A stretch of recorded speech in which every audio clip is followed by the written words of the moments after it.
आज हम vertical displacement and range of horizontally launched projectile motion के बारे में पढ़ेंगे। यानी कि एक प्रोजेक्टाइल जिसको हॉरिजॉन्टली लॉन्च किया जाता है उसकी वर्टिकल डिस्प्लेसमेंट क्या है और रेंज क्या है और हम उसको कैसे कैलकुलेट करते हैं। तो हॉरिजॉन्टली लॉन्च प्रोजेक्टाइल मोशन क्या होती है कि आपके पास a motion in which an object travels forward and falls downward, यानी कि एक ऐसी मोशन जिसमें एक ऑब्जेक्ट आगे भी बढ़ रहा हो और साथ साथ नीचे भी गिर रहा हो, तो इसको हम हॉरिजॉन्टली लॉन्च प्रोजेक्टाइल मोशन कहते हैं।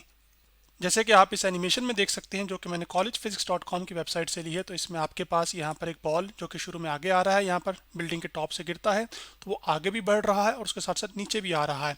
तो ये हमारे पास एक हॉरिजॉन्टली लॉन्च प्रोजेक्टाइल है जिसमें आप शुरू में बॉल को एक्स डायरेक्शन में यानी कि दाएं जानिब क्या करते हैं, एक रफ्तार देते हैं। फिर वो बिल्डिंग से जब गिरता है तो आपके पास आगे भी बढ़ रहा होता है और नीचे भी आ रहा होता है।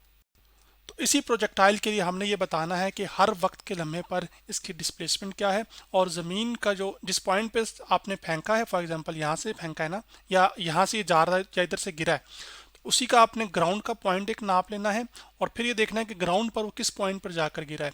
तो यहाँ से लेकर यहाँ तक का जो फासला होता है इसको हम रेंज कहते हैं, और वाई डायरेक्शन में वो जो फासला नीचे की जानिब कवर कर रहा होता है उसको हम वर्टिकल डिस्प्लेसमेंट कहते हैं। तो उसी सिनेरियो की डायग्राम मैं आपके सामने यहाँ पर लेकर आ गया हूँ जिसमें जो बॉल की मोशन है उसके मुख्तलिफ लम्हों पर तस्वीर ली गई है। तो वो तस्वीर आपको इस तरह से दिखाई दे रही है कि ओवरऑल वो इस तरह से रास्ता फॉलो करता हुआ आ रहा है।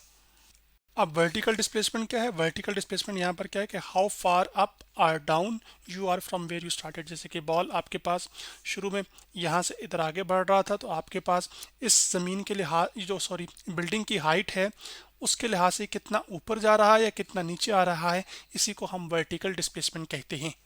इसी तरह अगर ज़मीन से फेंकेंगे तो ज़मीन से कितना ऊंचा गया होगा, इसको फिर हम कहेंगे वर्टिकल डिस्प्लेसमेंट। तो अभी हम ये मान के चल रहे हैं कि बॉल को शुरू में जो दाएं जानिब रफ्तार दी गई है वो आपके पास ज़मीन के लिहाज से बॉल किसी हाइट पर मौजूद था। तो वो बॉल शुरू में किस हाइट पर मौजूद था, उस हाइट को हम लेबल कर रहे हैं आपके पास सिंबल एच के साथ। और यही चीज़ मैं यहाँ पर भी कर देता हूँ, यानी कि ज़मीन से लेकर यहाँ तक का जो फासला है उसको हम कहेंगे कि वो क्या है, वो आपके पास एच है जो कि मैंने लेबल कर दिया यहाँ पर।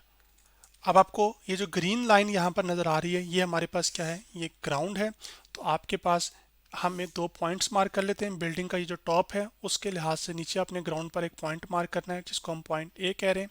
तो ये आपके पास पॉइंट ऑफ समझ लें स्टार्ट है। वर्टिकल में ये स्टार्ट यहाँ से है लेकिन हॉरिजॉन्टल में ये स्टार्ट ग्राउंड पर ये इस पॉइंट से बनता है। फिर इससे किधर दूर जाके ये बॉल गिरा है, ये बी पे गिरा है, तो आपके पास इसको हम बी पॉइंट कह लेते हैं। तो ये जो ए से बी तक का जो फासला होता है इसी को हम क्या कहते हैं, आपके पास रेंज, जो कि यहाँ पर मैंने नीली लाइन से वाज़ा किया है। और इस रेंज को मैं यहाँ पे लिख भी देता हूँ कि ये हमारे पास क्या है, ये रेंज है आपके पास। और ये जो रेंज है इसको हम रिप्रेजेंट करेंगे यहाँ पर सिंबल आर के साथ भी आप कर सकते हैं या फिर आप सिंबल एक्स के साथ भी कर सकते हैं। इसी तरह जो वर्टिकल डिस्प्लेसमेंट वाई डायरेक्शन में होगी एक बॉल की, जैसे कि ये बॉल अभी कितना नीचे आया होगा, तो फॉर एग्जांपल ऊपर वाली हाइट के लिहाज से यानी कि टोटल ऊपर से, तो वो आप यहाँ से लेकर यहाँ तक इसकी जो हाइट है उसको आप क्या कह सकते हैं, y। इसी तरह यहाँ तक वाली को भी क्या कह सकते हैं, y के अलावा कोई नाम दे देते हैं, y1 या y2 का। तो हमने रेंज और ये वर्टिकल डिस्प्लेसमेंट कैलकुलेट करनी है। तो सबसे पहले हम जो है वर्टिकल जो डिस्प्लेसमेंट है उसको कैलकुलेट कर लेते हैं। अब वर्टिकल डिस्प्लेसमेंट को कैलकुलेट करने के लिए आपके पास यहाँ पर जो इंपॉर्टेंट चीज़ अंडरस्टैंड करने वाली है कि जब बॉल नीचे की जानिब आ रहा होगा तो आपके पास इस बॉल के ऊपर हर वक्त या हर लम्हे पर जो लगने वाली फोर्स होगी वाई डायरेक्शन में, वो सिर्फ और सिर्फ कौन सी फोर्स है, वो ग्रेविटेशनल फोर्स है। और ग्रेविटेशनल फोर्स वो फोर्स होती है जिसके साथ ज़मीन एक ऑब्जेक्ट को क्या करती है, अपनी जानिब खींचती है। इसी वजह से ये बॉल क्या कर रहा है, वो ज़मीन की जानिब आ रहा है। तो फिर यहाँ पे मैं लिख सकता हूँ कि जो ग्रेविटेशनल फोर्स है वो एक्ट्स इन डाउनवर्ड डायरेक्शन। जब ग्रेविटेशनल फोर्स डाउनवर्ड डायरेक्शन में एक्ट करेगी तो आपके पास फोर्स लगने की वजह से, क्योंकि ये एक ही फोर्स है थ्रू आउट द मोशन जो एक इस बॉल पे लग रही है, तो आपके पास जो वाई डायरेक्शन में फोर्स है एफ वाई, उसको हम कह लेंगे कि वो किसके इक्वल है, वो आपके पास ग्रेविटेशनल फोर्स के, जो कि मैं एफ जी कह रहा हूँ। और ग्रेविटेशनल फोर्स लगने की वजह से आपके पास जो एक्सेलरेशन इन वाई डायरेक्शन होगी, जो कि वेलोसिटी का चेंज होता है टाइम के लिहाज से, वो किसके बराबर होगी, एक्सेलरेशन ड्यू टू ग्रेविटी के, जो कि कितनी होती है 9.8 मीटर पर सेकंड स्क्वायर। यहाँ पर आपके पास ये जो एक्सेलरेशन है throughout the Y direction आपके पास हमेशा क्या रहेगी, वो कांस्टेंट रहेगी। तो फिर हम क्या कर सकते हैं कि कांस्टेंट एक्सेलरेशन की जो इक्वेशंस ऑफ मोशन है उनका इस्तेमाल करके जो वर्टिकल डिस्प्लेसमेंट है हमारे पास एक हॉरिजॉन्टली लॉन्च प्रोजेक्टाइल मोशन के लिए वो कैलकुलेट कर सकते हैं। तो अब आप ये जानते हैं कि हमारे पास ये तीन इक्वेशन ऑफ मोशन है कांस्टेंट एक्सेलरेशन के लिए। तो आपके पास जो फाइनल वेलोसिटी होती है, पहली इक्वेशन ये कहती है कि वो बराबर होती है इनिशियल वेलोसिटी प्लस एक्सेलरेशन का प्रोडक्ट टाइम के साथ। सेकंड इक्वेशन क्या है कि जो डिस्टेंस ट्रेवल्ड है या डिस्प्लेसमेंट ट्रेवल्ड है वो किसके इक्वल होगी, इनिशियल वेलोसिटी का प्रोडक्ट टाइम के साथ plus half A T square. और थर्ड इक्वेशन ऑफ मोशन है 2as V F square minus V I square, जिसमें वी एफ फाइनल वेलोसिटी है, V I initial velocity, A acceleration. अब क्योंकि यहाँ पर हमारे पास ये जो एक्सेलरेशन है वो क्या होगी, एक्सेलरेशन ड्यू टू ग्रेविटी, तो एक ही जगह हमारे पास जी आ जाएगा। लेकिन वर्टिकल डिस्प्लेसमेंट को कैलकुलेट करने के लिए हम क्या करें, इन तीनों में से कौन सी इक्वेशन का इस्तेमाल करें। हम पहले का इस्तेमाल इस वजह से नहीं कर सकते क्योंकि इसमें कोई भी डिस्प्लेसमेंट की टर्म शामिल नहीं है। फिर हमारे पास जो ऑप्शन रहता है वो दूसरी और तीसरी का रहता है। तीसरी का नुकसान ये है कि इसमें आपके पास, या फ़ायदा भी एक तरह से है, वो ये है कि ये आपके पास इक्वेशन टाइम के इंडिपेंडेंट है। तो अगर हमें ये बताना हो कि 1 सेकंड के बाद बॉल ने कितनी डिस्प्लेसमेंट कवर की होगी वाई डायरेक्शन में, तो वो हम इस इक्वेशन से नहीं बता सकते। 2 सेकंड के बाद कितनी होगी नहीं बता सकते क्योंकि इसमें टाइम शामिल नहीं है। तो फिर जो बेहतर ऑप्शन हमारे पास बचता है या बेस्ट ऑप्शन है वो हमारे पास क्या है कि हमारे पास सेकेंड इक्वेशन ऑफ मोशन।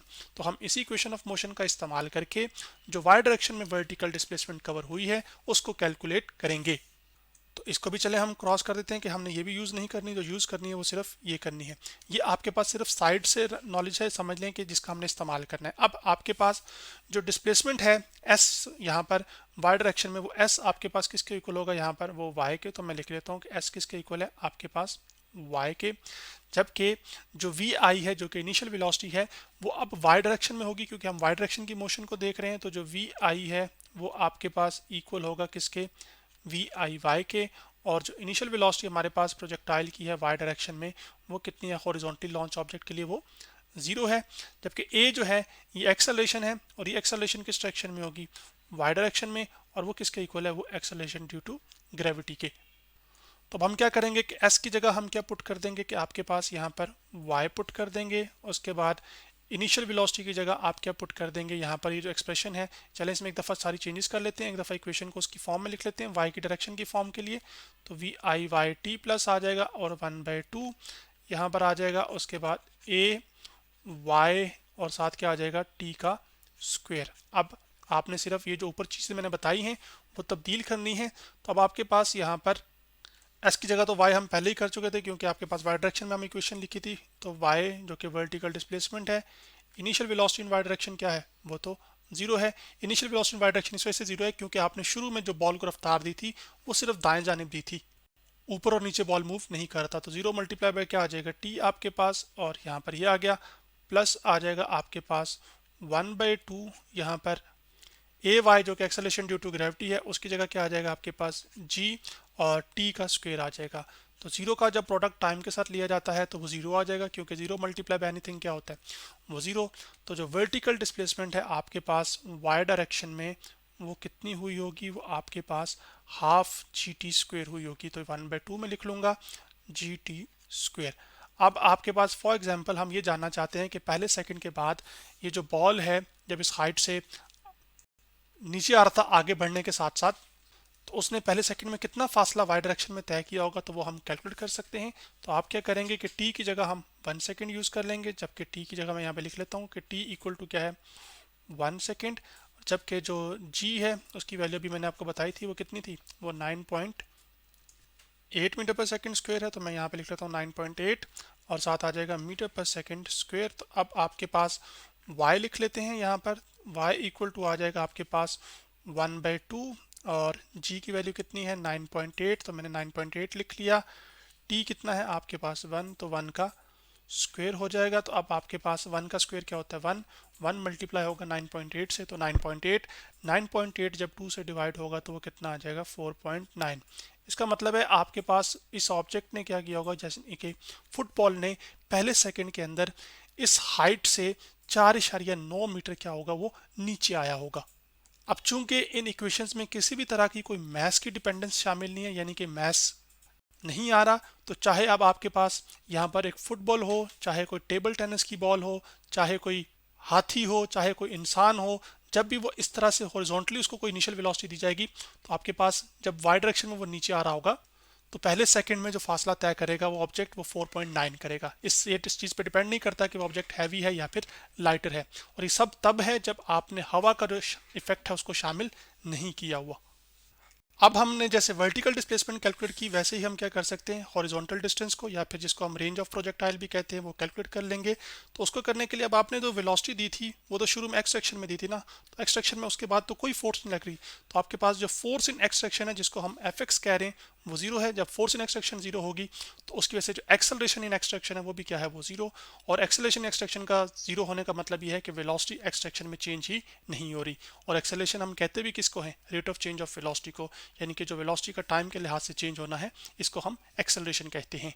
तो अब जैसे हमने सेकेंड इक्वेशन ऑफ मोशन का इस्तेमाल किया था यहाँ पर आपके पास, ताकि हम जो है वो वर्टिकल डिस्प्लेसमेंट को कैलकुलेट कर सकें, इसी तरह जो हॉरिजॉन्टल डिस्टेंस ट्रेवल हुआ होगा पॉइंट ए से पॉइंट बी तक का, वो भी हम इसी इक्वेशन का इस्तेमाल करेंगे, इसको एक थोड़ा सा सिंप्लीफाई करेंगे और उससे फिर हमारे पास उसका एक्सप्रेशन निकल आएगा।